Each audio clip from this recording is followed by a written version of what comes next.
있었고 또 어제 저녁부터 상당히 추웠습니다. 그래서 연세 드신 어르신들 감기로 고생하는 것, 그리고 주일 예배에 참여치 못한 것 안타까운 거 아시고 있지만 또 이 어려운 시간에 잘 건강을 추스리고 회복되어서 지속적인 신앙생활 하는데 도움이 되기를 바라는 마음이 있어서 그분들을 위해서 늘 기도합니다. 또 한 가지는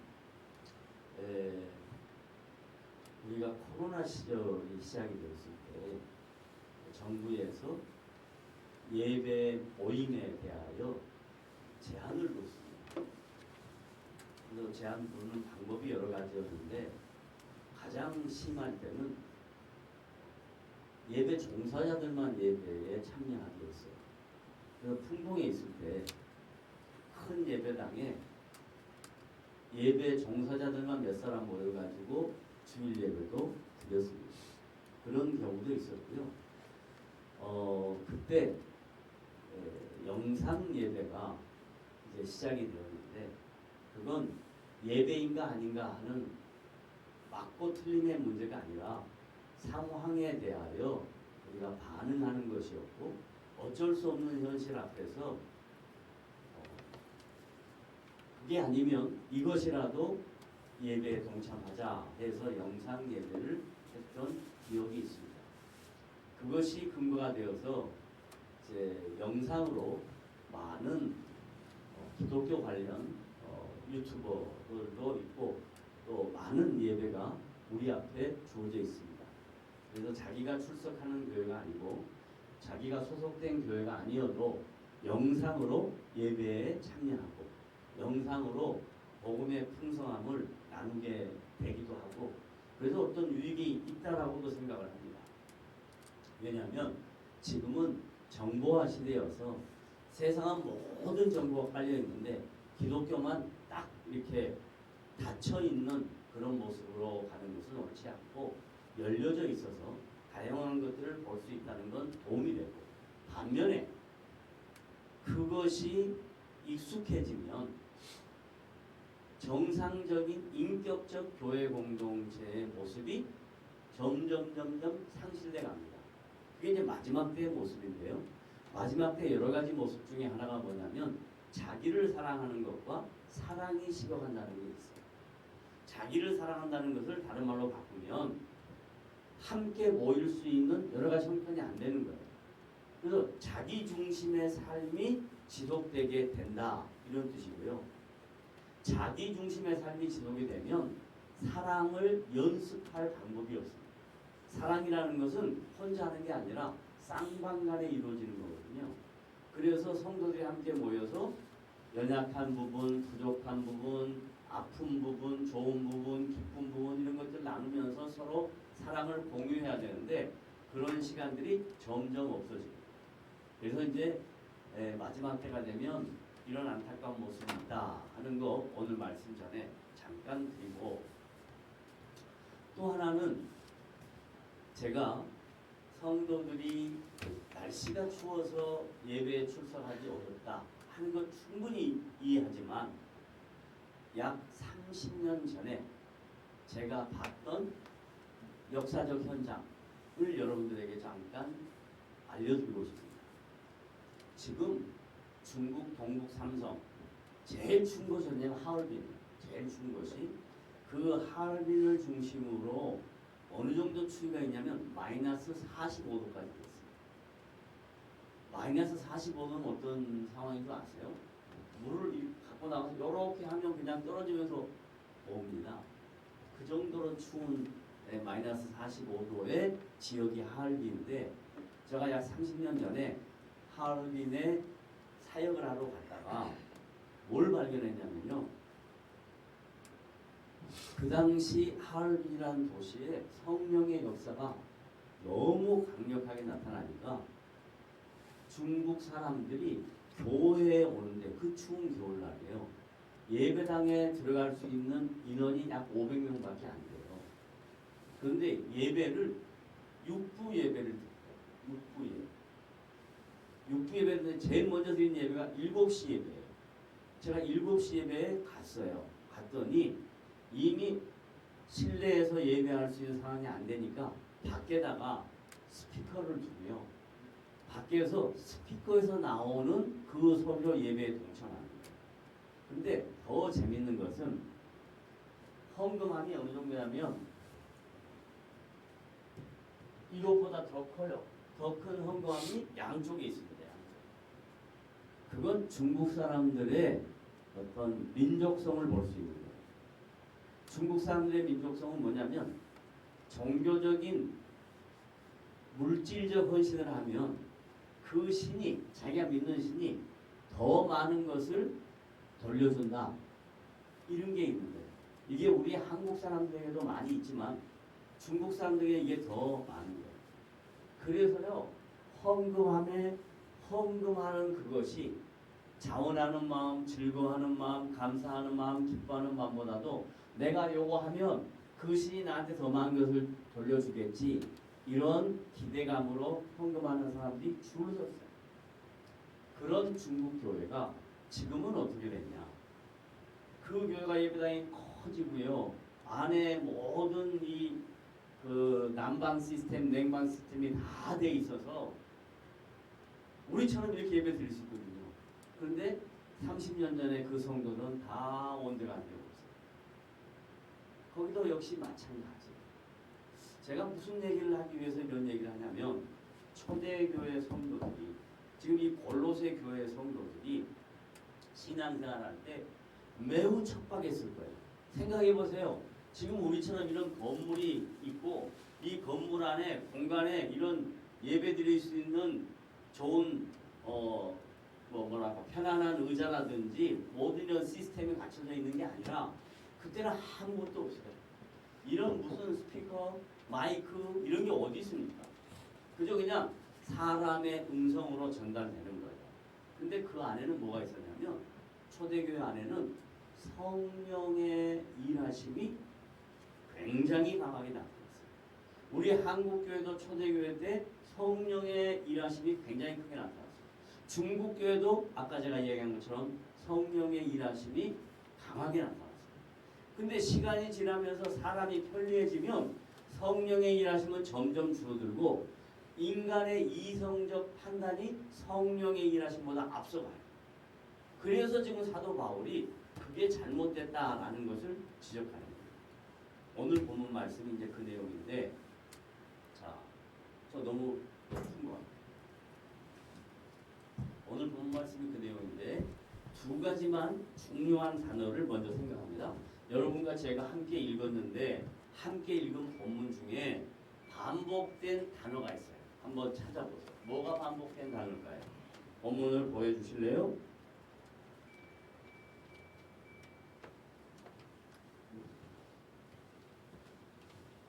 밑으로 쭉 보여주세요. 다 봐요. 하나씩 걸려져 있는 거예요. 됐어요. 자, 본문에 보면 반복된 구절이 있어요. 반복된 단어. 뭐가 있을까요?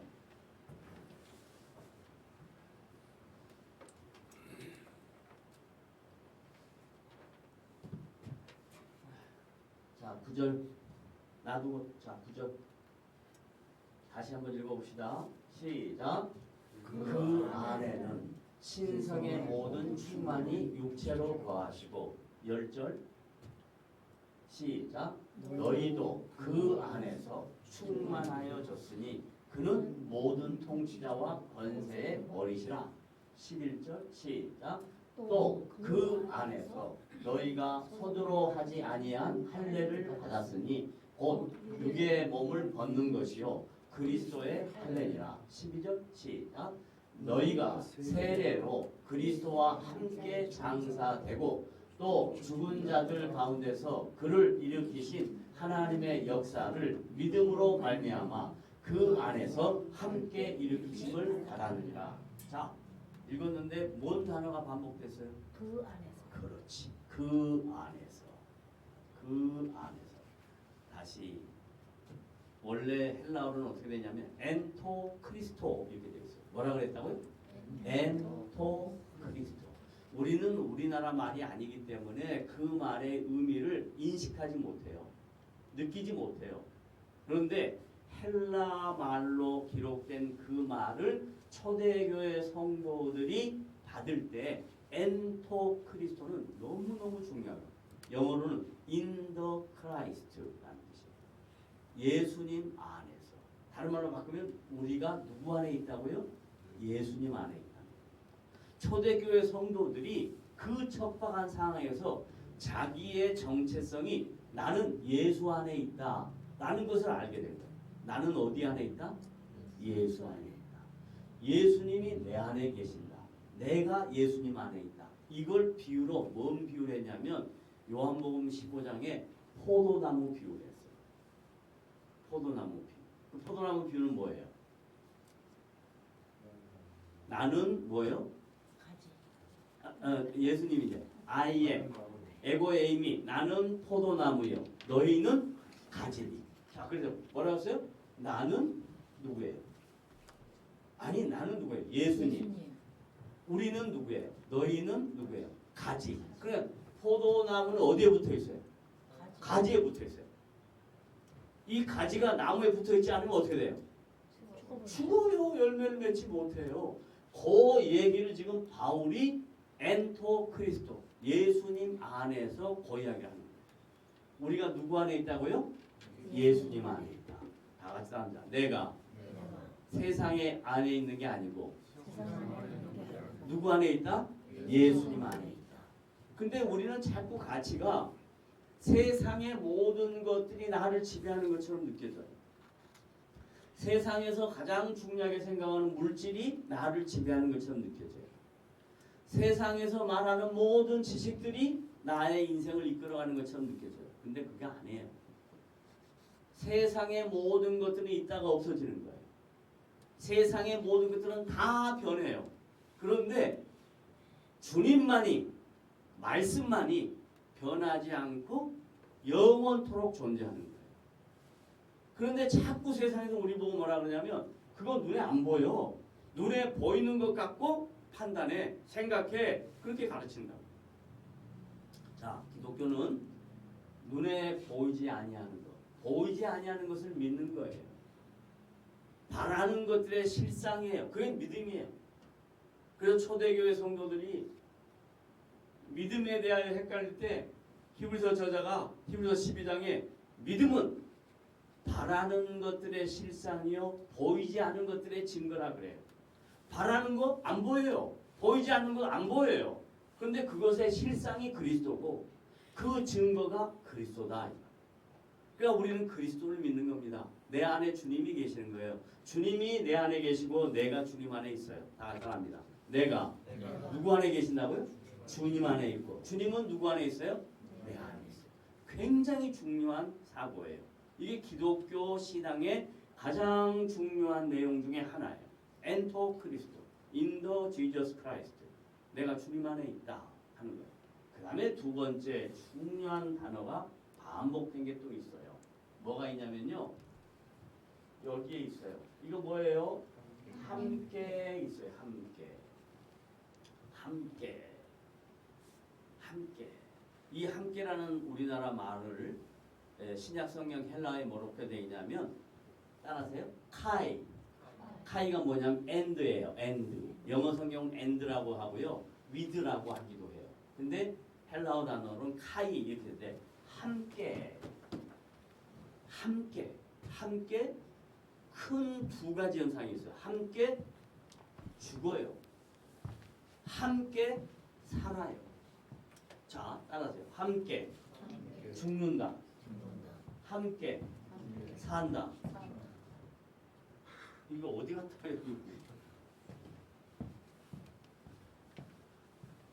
준상이 예 작품이지? 그럼 누구야? 자, 잘했어요. 그러면 저의 작품입니다 이러는 거야.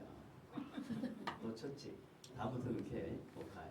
자, 다시 함께는 뭐냐면 함께 죽는다, 함께 산다. 이 말이 뭔 말이냐면 우리가 예수님 안에 있다 그랬잖아요. 예수님 안에 거하는 우리. 그 다음에 예수님이 내 안에 거하는 우리, 이것에 대한 신비함이 뭐냐면 죽음과 삶, 이 두 가지가 같이 연결되어 있는 거예요. 봐보세요. 만약에 예수님이 인간의 몸을 입고 오지 않았다. 그러면 뭔 문제가 생기냐면 인간의 아픔을 전혀 몰라요. 인간의 연약함과 허물과 문제를 전혀 몰라요. 그래서 예수님이 하나님인데 하나님이신 예수님이 인간의 몸을 입고 오셨다. 그걸 신학적인 용어로 인성 그래요. 인간의 성품을 갖고 오셨다. 그래서 예수님의 아버지가 있고 어머니가 있는 거예요. 그런데 여기에서 핵심은 모든 인간은 전부 다 남성과 여성의 육체적 결합으로 탄생하는 거예요. 태어나는 거예요. 그런데 하나님의 아들이신 예수님은 분명히 육신의 아버지와 어머니가 계시지만 그들의 육체적인 연합으로 인해서 생긴 사람이 아니고 성령으로 잉태된 것이에요. 이게 기독교에서 말하는 가장 이해가 되지 않는, 가장 이성적으로 납득이 되지 않는 내용이에요. 이걸 믿는 것이 믿음이에요. 따라서 예수님은 뭘로 잉태됐다고요? 성령으로 잉태됐다. 성령으로. 하나님의 영으로 잉태됐다 이 말이에요. 그래서 성경은 그걸 강조해요. 요셉과 마리아가 정혼은 했지만 육체적인 관계를 갖지 않았다.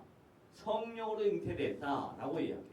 이걸 믿어야 어떤 문제가 생기냐면 내가 그 안에 있고 그가 내 안에 있다는 것이 믿어집니다. 따라서 예수님은 성령으로 잉태하셨습니다. 그렇죠? 이제 성령을 잉태하신 주님이 태어났어요. 태어나서 똑같이 우리처럼 육체의 모습을 갖고 태어나서 먹고 싸고 그렇게 살았어요. 목수의 아들로 그렇게 살았어요. 몇 세까지 성경에 산 것을 구체적으로 기록하냐면 12살 될 때까지 예수님의 육체적인 삶에 대하여 서술하고 있어요. 그래서 누가복음 2장 50절에는 이렇게 됐어요. 예수님은 그 키와 지혜가 자라간다. 예수님이 나이가 들어가면서 뭐가 커냐? 키가 커지는 거예요. 또 뭐가 자라냐? 지혜가 자라는 거예요. 그걸 구체적으로 헬라 사람, 이방 사람, 의사 누가가 예수님은 자라면서 그 키와 지혜가 자라간다. 그리고 사람과 하나님에게 칭찬을 받더라. 이렇게 성경이 기록되어 있어요. 그러니까 예수님은 12살 때까지 이렇게 자랐어요. 그리고 12살에 유대인들의 종교 지도자들이 모인 곳에 가가지고 예수님이 하나님 나라의 말씀을 선포해요. 다들 깜짝 놀라는 거예요. 어떻게 12살밖에 되지 않은 사람이 2000년 동안 내려온 구약의 율법들을 다 알고 그 서기관, 제사장, 바리새인들 전부 다 하나님 말씀 앞에 놀라 나빠지는 거예요. 왜 그러냐? 그가 하나님이시기 때문에. 그가 하나님의 말씀을 아는 거예요. 자, 그리고 난 다음에 13살부터 공생에 시작하기 30세까지 예수님의 생애에 대하여 성경의 기록이 안 돼 있어요. 그러니까요. 별별 소리가 다 있어요. 성경을 이성으로 판단하는 사람들이 이렇게 하게. 예수님이 그때 인도에 갔다. 인도에 가가지고 인도에 가서 장가 갔다. 그 여자들이 수도 없이 많았다. 이런 말들을 막 만드는 거예요. 왜 그러냐? 사람의 이성으로 추적하고 사람의 이성으로 이룰 수 있을 것이다 라고 추상해서 생긴 말들이에요. 그건 아무것도 의미가 없어요. 중요한 것이 아니기 때문에 성경에 기록되지 않아요. 따라하세요. 성경에 기록되지 않은 것은 중요한 것이 아니다. 뭐에 중요한 것이 아니냐면 하나님의 구원 역사에 중요한 게 아니에요. 그러니까 그건 기록이 없어요. 그리고 이제 30세 되었을 때 예수님이 하나님의 아들로 공적인 삶을 사는 거예요. 그래서 하나님의 아들로 공적인 삶을 사는 예수님의 공적인 삶에 중요한 거 세 가지가 있어요. 하나, 둘, 셋. 하나, 먼저 첫째 뭐하냐? 하나님의 나라를 선포해요. 따라하세요. 하나님의 나라를 선포한다. 왜 이 하나님의 나라를 선포하냐면 그 당시 많은 유대 종교 지도자들은 뭐라고 이야기하냐면 우리를 구원할 메시아가 온다. 우리를 구원할 메시아는 뭐하는 사람이냐? 큰 힘을 갖고 로마 제국을 무너뜨리고 세상의 권력을 무너뜨리고 우리가 선민으로서 전 세계를 다스릴 위대한 지도자, 정치적 지도자 메시아가 올 것이다. 이렇게 생각을 하는 거예요. 아니다. 예수님은 큰 힘을 갖고 오는 분이 아니고 올 때부터 겸손하게 자기를 가장 비하의 모습, 낮추는 모습으로 와서 마국간에서 태어나신다. 그리고 그가 공생의 사역을 하실 때 예루살렘에 입성할 때 나귀 새끼를 타고 입성한다. 만약에 세상의 임금이라면 많은 사람들이 군중들이 뒤를 따르고 좋은 모습으로 들어갈 텐데 그러지 않다. 가장 천한 모습으로 오셨다. 그래서 예수님이 이 땅에 오신 것은 나는 섬김을 받으러 온 것이 아니라 섬기러 왔다. 그게 기독교예요. 다 같이 따라합니다. 나는 섬기러 왔다. 섬김을 받으러 온 것이 아니다. 그렇게 하고 예수님 오신 거예요. 자, 그래서 이제 예수님이 공생의 사역을 하시고 첫째 하나님의 나라를 선포하고 둘째 뭐 하냐면 하나님의 나라를 선포할 때 제일 중요한 말이 뭐냐면 회개하라. 천국이 가까웠다. 뭐 하라고요? 회개하라. 여기서 회개라는 말은 두 가지 의미가 있어요. 하나는 회심이라는 단어가 있고요. convert 됐다라는 단어가 있고 또 회개하라. repent라는 단어가 있어요. 지금 우리가 신앙생활하면서 회개한다라는 말 많이 쓰죠. 그 단어는 convert일까요? repent일까요? 여러분이 선택할 둘 중에 하나예요. 자, 회개하라라는 우리 한글. 그래서 신앙생활하면서 뭐 잘못하면 회개해. 특별히 우리 유목사님 제일 많이 써요. 하나님 지난주에 잘못한 거 회개합니다. 그거 많이 해요. 그때 회개한다 할 때 회개는 convert일까요? repent일까요?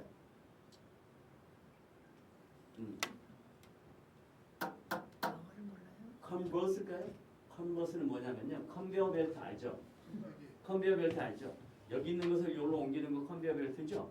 그죠? 그러면 잘못했다. 내가 하나님 앞에 이거 너무 못할 짓을 범했다. 이럴 때는 convert일까요? repent일까요? repent. 좋아. repent. 왜 그래? repent라는 말은 리라는 말은 반복해서 한다는 거예요. 반복. 그러니까 우리는 허물이 많고 여장해서 반복해서 실수할 수 있다 없다? 있다. 그래서 그걸 repent라고 이야기해요. convert라는 것은 우리의 힘이 아니라 성령의 힘으로 우리를 죄인의 자리에서 의인의 자리로 십자가의 공로로 옮겨주신 것이 convert예요. 이거 회심이라 그래요. 그리고 회심은 내가 하는 게 아니고 성령이 우리로 하여금 회심케 하시는 거예요. 따라합니다. 회심은 성령이 우리로 하여금 회심케 하신다.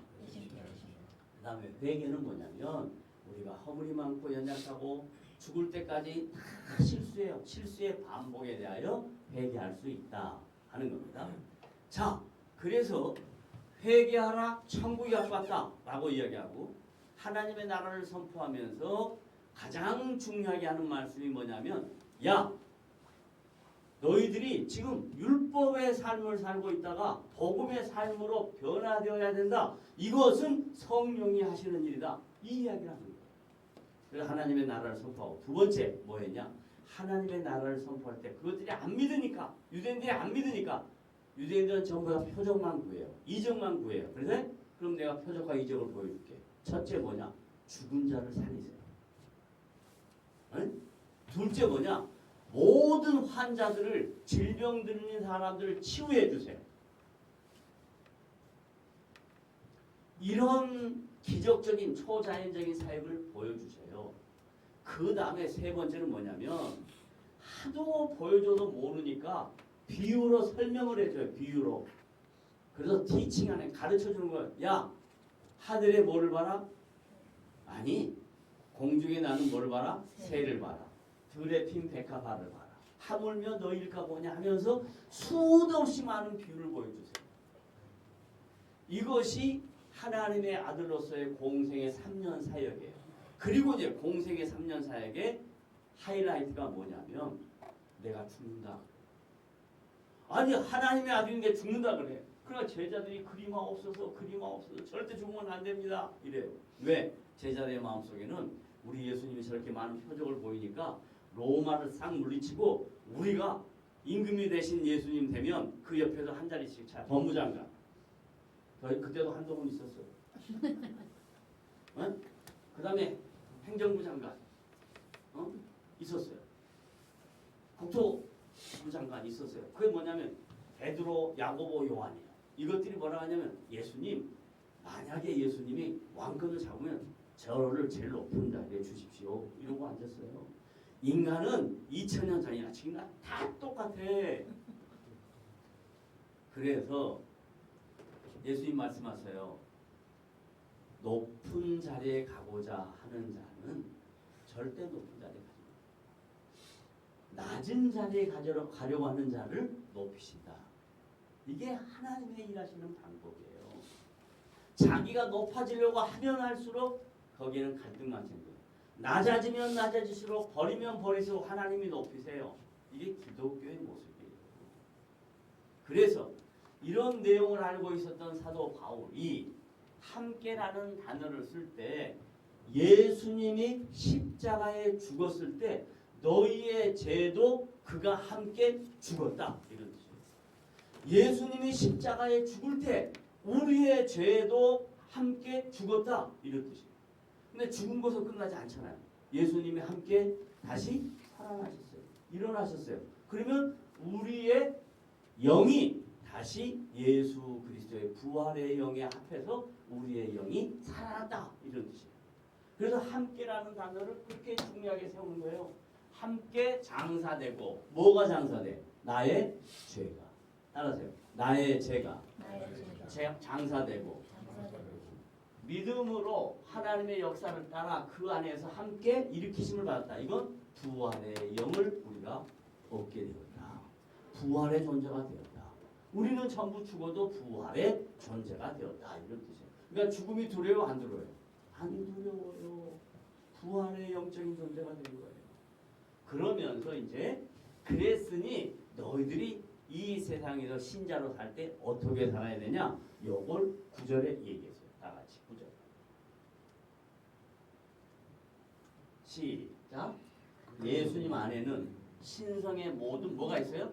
충만. 이제 충만이라는 이야기 할게요. 충만이 육체로 거하시고 신처럼 있는 게 아니고 어디에 있다고요? 육체로 거하시고 그 다음에 열절. 시작. 너희도. 이게 뭐야? 무슨 조사예요? 병렬 조사야.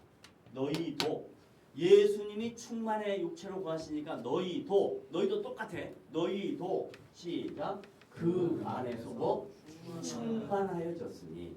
그러니까 우리가 어떻게 됐다는 거예요? 충만해졌다는 거예요. 그건 우리의 충만은 다 어떻게 생각하냐면 이렇게 헤비해지는 것을 충만으로 생각하는 게 아니고 뚱뚱해진 거 이거 말고 여기서 충만이라는 단어는 플러레 해가지고 무슨 뜻이냐면 물이 흘러 넘쳐요. 물이 흘러 넘쳐요.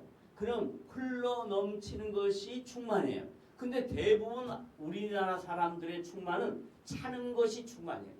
만수까지 딱 차는 걸 충만이라고 생각해요. 아니 성경에서 말하는 충만은 어떻게 한다고? 흘러 넘친다. 그럼 흘러 넘치면 누구한테 유익이 있는 거야? 남에게 유익이 있는 거예요. 흘러 넘치면 남에게 유익이 있는 거예요. 나한테 유익이 있는 게 아니고. 그러니까 기독교라는 건 내가 유익을 누리는 것이 아니라 나를 통해서 다른 사람이 유익을 받는 거예요. 그런데 얼마나 한국 교회는 엉망진창이 되냐면 전부 다 자기만 잘 되면 되는 거야. 내 아들 서울대학 붙여주시옵소서. 그러니까 저쪽 천주교인들은 하시옵소서. 불교인들은 이거 하시옵소서. 이게 우리 옛날에 대학교 시험 볼 때 되면 엄마들이 그 앞에 있어가지고요 다 그랬어요. 그럼 누가 세냐? 하나님이 세냐?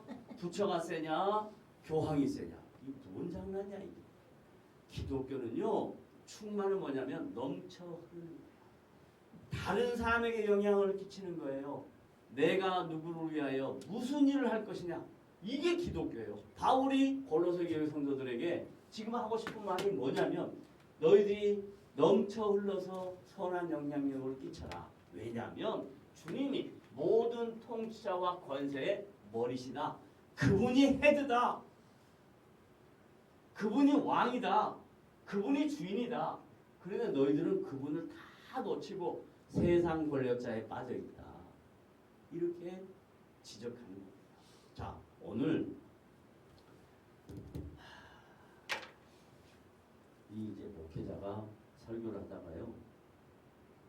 자기 설교에 취하는 그런 나르시즘이 있겠지만 솔직히 말해서 오늘 이런 설교를 어디 가서 들을 수 있으면 한번 갖고 와보세요. 네? 한번 갖고 와보세요. 제가 이런 설교하기 위해서 얼마나 많은 시간과 준비와 연구와 생각을 하는 줄 아십니까? 이건 그냥 없어지는 거 아니에요. 이건 영원히 남는 거예요. 영원히 남는 거예요. 제가 이런 얘기할 때 한국 기독교가 한국 교회가 뭐를 핵심으로 가져야 되냐. 잘 생각해봐요. 이 복음 말씀 안에 이 말씀에서 하고 싶은 말이 뭘까? 하나님은 우리에게 주고 싶은 말이 뭘까? 이런 말 하나도 안 해요. 매일 엉뚱한 소리만 해요. 오늘 우리가 중요하게 생각하는 건 뭐였냐면 주 안에서 그 안에서 엔토 크리스토 이거 얼마나 중요한 일인지 몰라. 엔토 크리스토 그 다음에 카이 함께 그 다음에 충만 플로레 우리가 어떤 사람이어야 되는가 이걸 사도 바울이 골로새 교회에 권면한 것처럼 저는 저에게 그리고 여러분들에게 권면을 합니다. 그래서 우리의 인생이 다른 사람에게 좋은 영향력을 끼치다가 가자고요. 다 바보 같죠? 다 손가락질 하겠죠? 그냥 받으세요. 바보가 되고 손가락질을 당하고 남에게 선한 영향을 끼치고 가면 주님 나라에 갔을 때 주님이 잘하였도다 착하고 충성된 종아 이렇게 꼭 말씀합니다. 왜냐하면 우리는 일시적인 인생을 사는 거예요. 길면 100년이에요. 근데 주님의 나라에 영원히 살아요. 근데 주님이 우리한테 그래요. 사랑하는 아들아 사랑하는 딸아 잘하였도다. 그 말을 듣자고요. 다 같이 따라합니다. 잘하였도다. 그런 성도 되시기 바랍니다. 기도하겠습니다.